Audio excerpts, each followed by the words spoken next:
Masih dengan Duta Besar Republik Indonesia untuk Myanmar, Prof. Iza Fadri, dan juga pengamat politik dan pertahanan dari UNPAD, Universitas Padjadjaran, Prof. Muradi. Saya ke Pak Dubes. Pak Dubes, tentu ini kita bicara soal pengetahuan umum lah begitu ya, bahwa Presiden selalu dilindungi oleh Pas Pampres, pasukan pengamanan Presiden. Dan kita tahu bahwa Pas Pampres itu kemudian melekat pada Presiden. Ketika ada kudeta militer yang saat ini terjadi di Myanmar, apakah Bapak mendengar karena presidennya digulingkan, apakah Bapak mendengar ada kontak tembak, katakanlah misalnya antara Pas Pampres dengan kelompok militer di bawah Panglima Angkatan Bersenjata di sana? Bagaimana kemudian informasi ini Pak Dubes dapatkan? Ya, kita juga mendapat berita dari media. Karena Naypyidaw itu jaraknya dari Yangon itu 6 jam perjalanan darat, dan kalau kita naik pesawat 1 jam.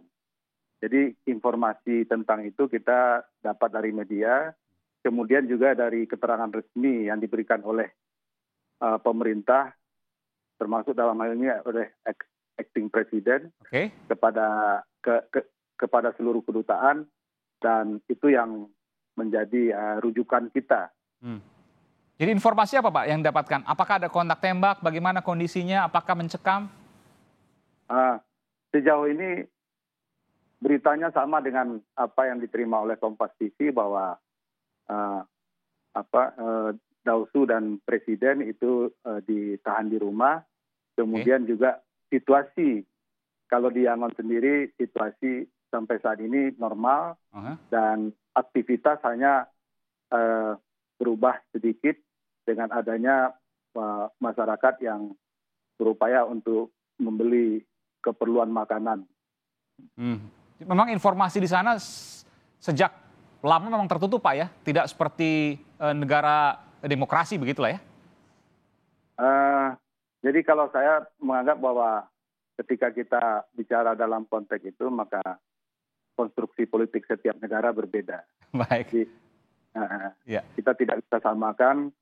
Indonesia sendiri pun kita juga tidak bisa samakan dengan kalau kita. Karena Pak Dubes harus menjawab diplomatis, saya tanyakan ke Prof. Muradi. Tentu berbeda apa yang kita bayangkan, katakanlah di negara-negara demokrasi seperti Indonesia, mungkin Amerika Serikat atau negara-negara Eropa, dengan kita bicara soal Myanmar, itu jauh sekali. Mereka kemudian sulit mendapatkan informasi, bahkan Pak Dubes juga tidak mendapatkan informasi yang jelas dan lugas di sana. Ya, dari 2010 sampai 2021, saya kira, atau 2020 lah, itu Myanmar relatif kemudian agak terbuka. Bahkan wisatawannya kan juga, mungkin nanti Pak Dubes juga masif sekali ya, orang kemudian bisa masuk dan bisa keluar dengan normal. Hanya memang konstruksi politiknya belum normal. Kalau kita konteksnya demokrasi ya Mas Herman. Konstruksi politiknya masih kemudian berbagi dan tidak kontestasi. 20% itu given. Ini yang saya kira yang kemudian membuat situasi agak berbeda. Saya ingin bandingkan dengan Indonesia tahun 98 sampai 2000 ya. Ketika kemudian prosesnya ketika TNI dikasih tanda kutip 25% jatah kursi waktu itu, tapi kemudian dalam hitungan pemilu 2024 itu sudah tidak ada lagi.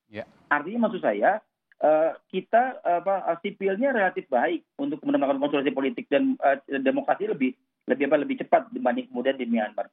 Myanmar itu bahkan kemudian kalau tadi ditanya soal bagaimana dengan pas-pas segala macam, saya kira semua dalam posisi karena militernya masih sangat kuat ya, itu masih dalam konteks kontrol tentara. Makanya kemudian ketika kemudian terjadi misalnya upaya kemudian melakukan penangkapan dan segala macam, tidak ada upaya untuk membangun loyalitas ke kanseler maupun ke presiden. Prof. Muradi, terakhir Prof. Muradi, karena waktunya terbatas, saya nanti sebelum ke Prof. Iza Fadri. Apa yang bisa kita ambil pelajaran dari situasi di Myanmar untuk Indonesia? Saya kira yang paling penting memang demokrasi adalah pilihan yang realistis ya.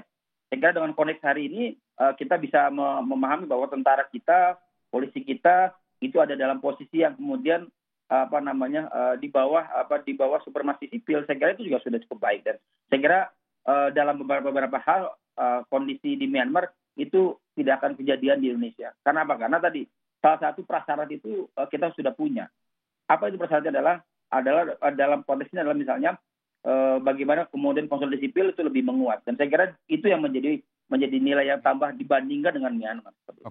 Konsolidasi sipil itu kuat dan harus kemudian juga kuat untuk kemudian menghidupkan demokrasi. Tentu juga kita punya kewajiban juga untuk kemudian menguatkan militer dalam kaitan pertahanan dan juga kepolisian untuk keamanan dan ketertiban.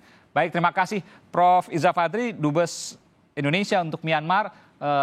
Terima kasih atas informasinya, bersyukur bahwa warga negara Indonesia ada 500 sampai 700 orang di sana aman dan juga tidak terjadi sementara ini informasinya kejadian yang mencekam di sana. Terima kasih Prof. Iza Fadri, terima kasih juga Prof. Muradi telah memberikan informasi di Sapa Indonesia Malam.